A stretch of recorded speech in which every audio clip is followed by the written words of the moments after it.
Hello, I'm Matt Galloway, and this is The Current Podcast. We were dealing with the world as it is. So in the context of what's happened, what's been begun, we support the efforts to end the Iranian nuclear program and its decades-long process, regime's decade-long process of state-sponsored terrorism. But we remind that international law binds. It binds particularly with respect to civilian infrastructure, and it binds all parties. Should bind all parties. We call for a de-escalation. We're prepared to assist in that. Yesterday in Australia, the Prime Minister, Mark Carney, took questions from reporters for the first time since the escalation of war in the Middle East, and for the first time since making his statement over the weekend that Canada supports the United States in preventing the Islamic Republic of Iran from obtaining nuclear weapons. Yesterday, the Prime Minister added some nuance, saying his position was taken, in his words, with regret, because the current conflict is another example of the failure of the international order, and that Canadian support is not, as he says, a blank check. On the ground, this conflict is moving quickly, with Israel targeting police forces and the paramilitary in Iran. The internet blackout in Iran continues, making it hard to capture what's actually happening inside the country. It's also making it hard for Iranians in Canada to reach family there. We will hear from some Iranian Canadians in a moment. But first, Gregg Carlstrom is the Middle East correspondent for The Economist. He is in Riyadh, Saudi Arabia. Greg, hello. Good morning. Thanks for having me. This is a rapidly changing story. What is the latest from your vantage point?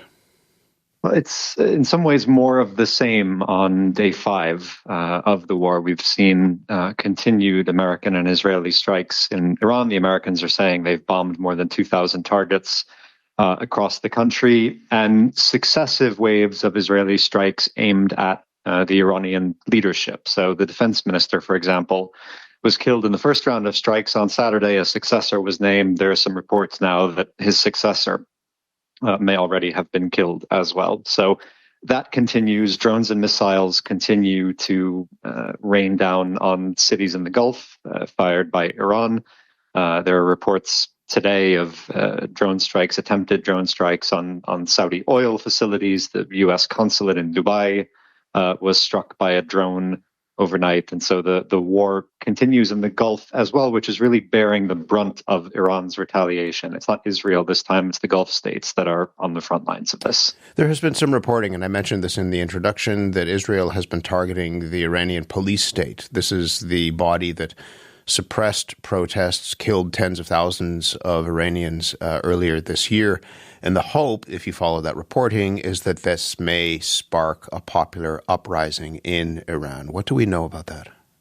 And I think there's a lot of question about whether that is a viable strategy. It's correct that Israel is striking at headquarters of the Basij, which is the paramilitary militia that has often been used by the Iranian regime to quash protests.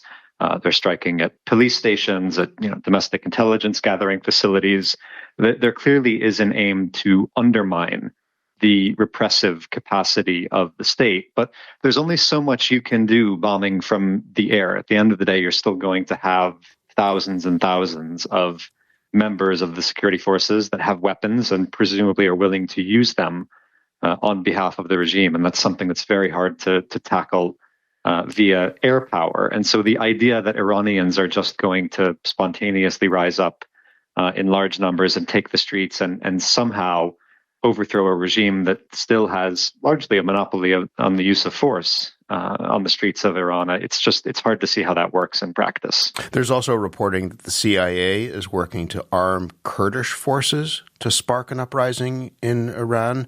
Would that answer some of those questions that you have just raised? I think that would raise more questions. And I think even many critics of the Iranian regime, many opposition activists who would like to see this regime gone, are very nervous, if not outright opposed to that idea.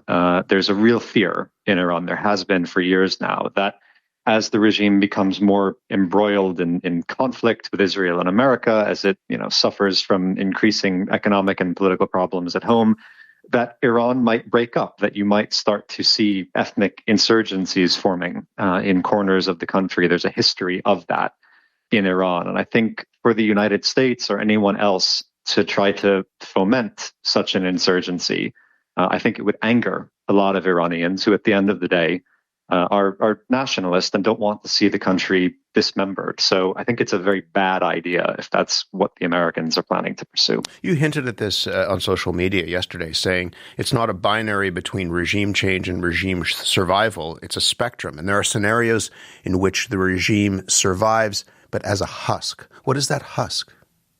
Well, I think it's a lesson we learned from the wars of the past few years in this region. You can look at Hamas or Hezbollah in Gaza and Lebanon, respectively, which survived but are greatly diminished.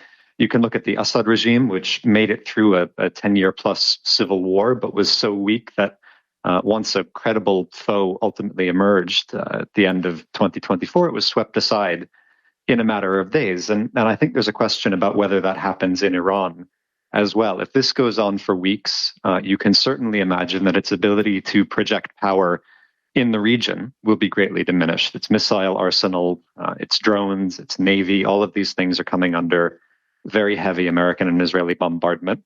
Its ability to control the country might also be diminished, whether through continued strikes on its repressive apparatus or through these, I think, somewhat harebrained schemes to foment insurgencies or arm ethnic minorities.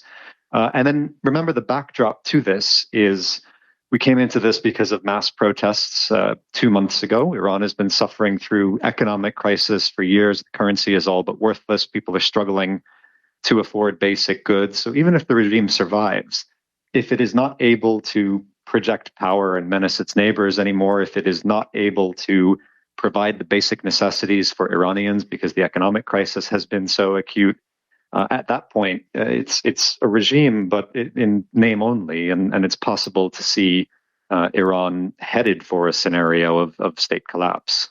Donald Trump talked about this being an opportunity for the people of Iran to take to the streets and take their country back.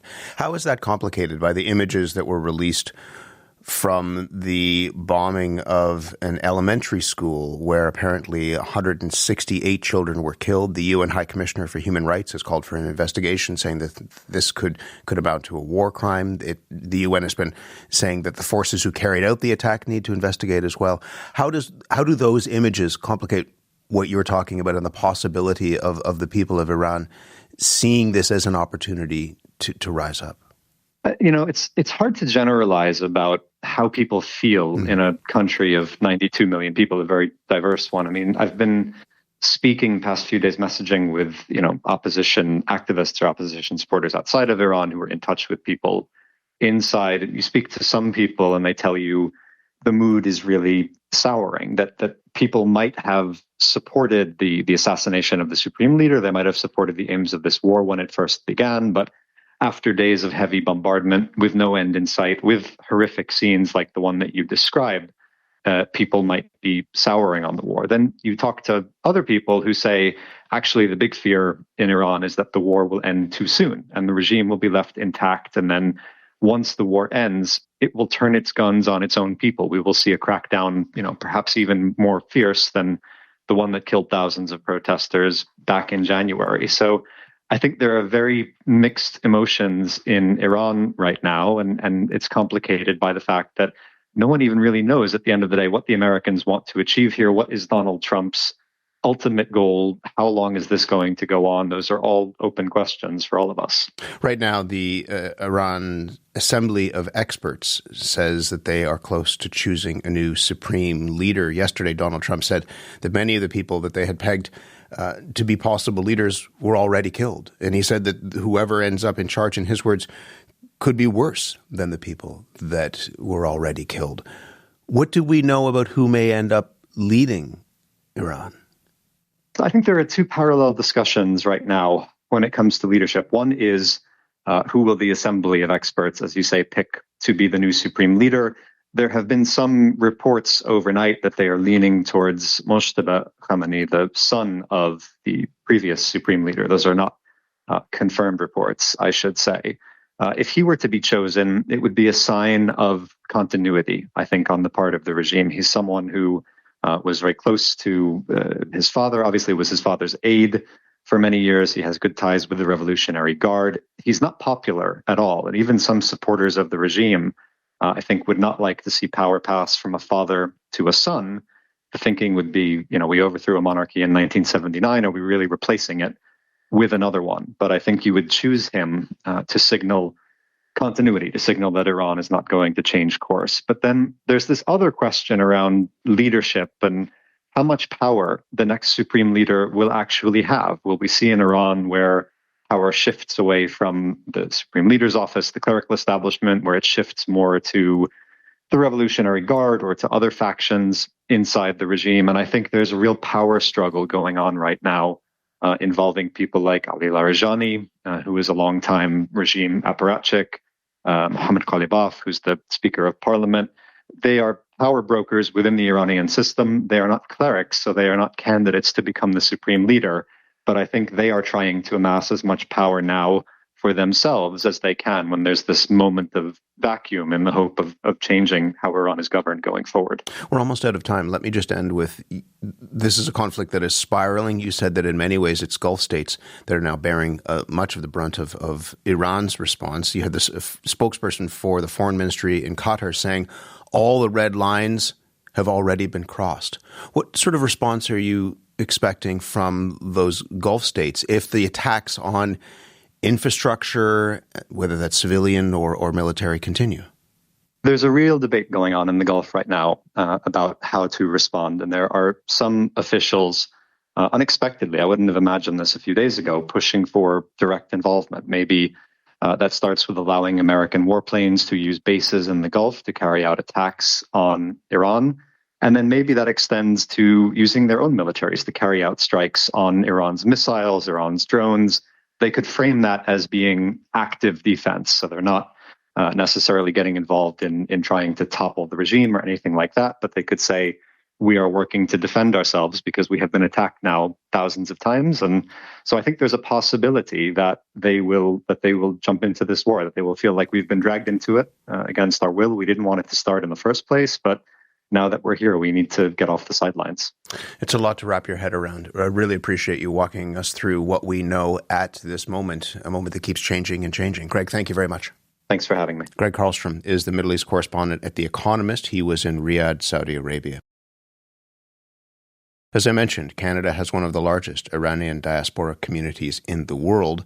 The Current's Shiloh Fagan sat down with three people at the Persian restaurant Ashland in Richmond Hill, a city north of Toronto. We aren't using their full names because of fears for the safety of their family members in Iran. I'm very sad and I'm fearful because of the attacks on Iran. I think the people there are kind of caught between the brutality of the regime right now and the brutality of the aerial attacks that are destroying the country's infrastructure and killing civilians. My name is Sid. I am a Canadian who was born in Iran. I still have my sister, my aunts, my uncles, and my cousins who are back there. I had the chance to speak to one of my aunts. The call was dropped 3 times, but she was able to call back. They are all very afraid. They don't see this ending well for Iranians in Iran just because of the continuous bombardment. The state of things right now in Iran, I'm nervous. I am uncertain, not at all sorry that a dictator is dead. Happy a dictator is dead. I think he had it coming, but now the future of it has me nervous. My name is Arzu. I am the daughter of 2 Iranian immigrants who immigrated to Canada in high school. I lived there in my middle school years for about 5 years. I've spoken to extended family over there. They are safe, which is all I can ask for. Mostly conversations are just, are you okay? They sort of fall in line with where I am.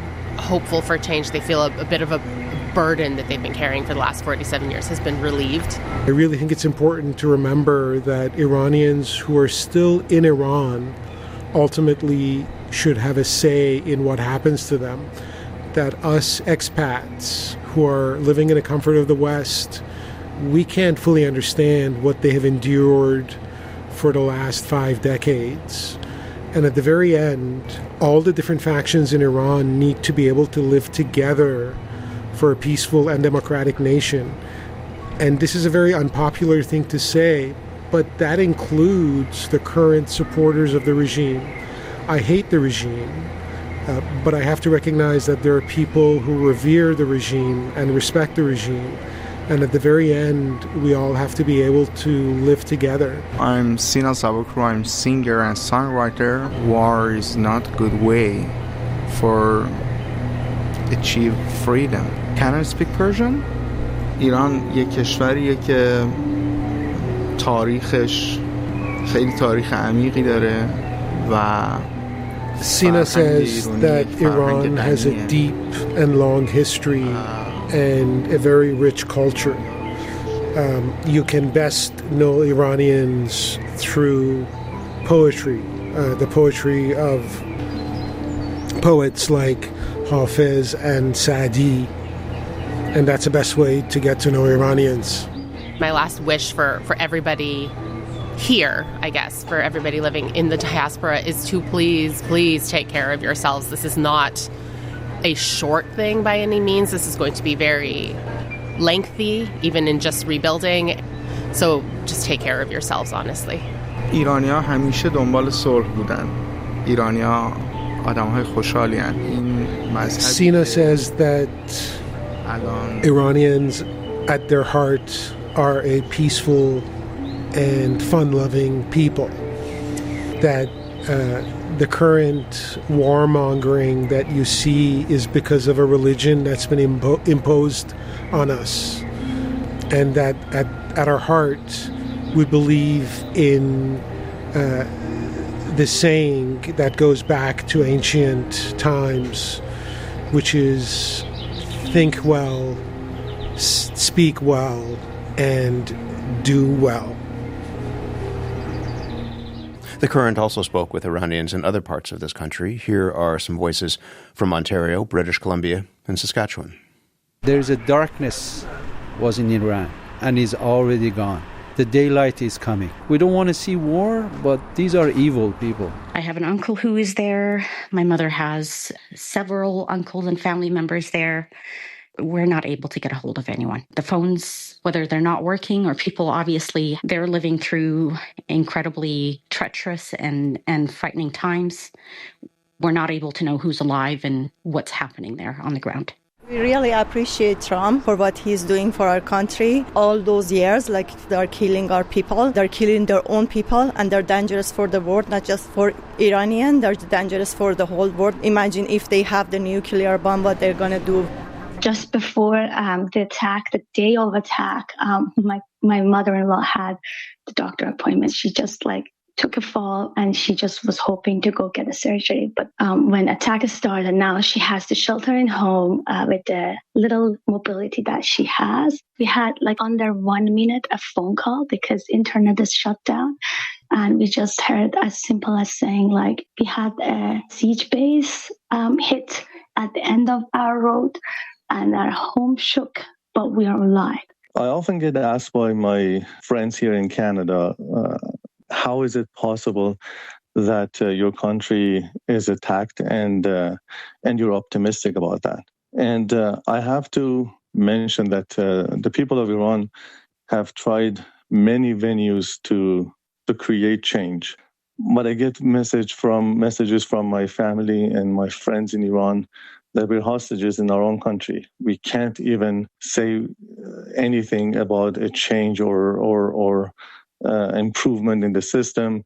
If you have any kind of widespread, even social activity, not even political, you would end up in prison or worse, shot on the street. Those are voices from the Iranian diaspora across Canada.